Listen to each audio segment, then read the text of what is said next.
Alright guys, here's a follow-up video from the last one when we showed the 15. This is our 12, our SQL-12. Again, we put a dot on the cone to show how far the woofer's moving. Because our logo is black on black, it's kind of hard to see how far the cone's moving. Construction is the same on both these drivers as far as the cone material, surround, etc., etc. So paper cone, rubber surround, and black on black dust cap. Dual Nomex spiders. You can only see one, obviously. It's up here. Spider bolt-on ring, flat leads instead of the interwoven leads we see on some manufacturers. If you go down and up and down and up, you go through the spider. On your downward one, it's exposed underneath. And if you get the driver moving so far that the spider touches the top plate, then the two positive negatives short out. So you don't want that.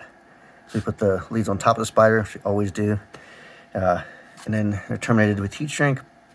These terminals accept up to 10 gauge, but 12 gauge is more comfortable.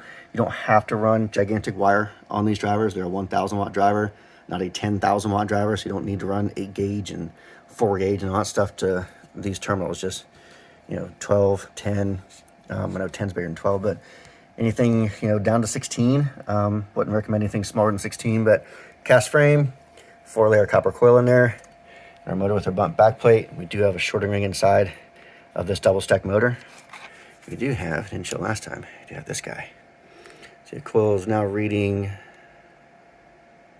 70 degrees. So right on the coil. All right, and we will get her moving. Let's see, is that a good spot?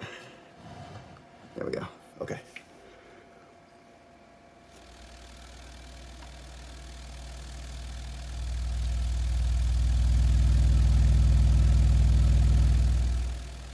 That's a good bit of excursion out of a sound quality woofer.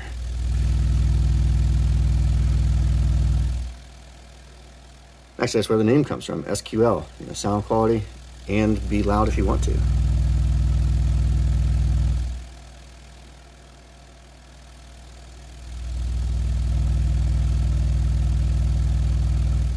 All right, so do that, and then go back.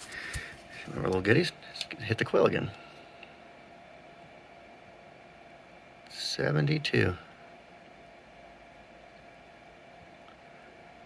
The cooling works very, very well on these drivers. And there you go.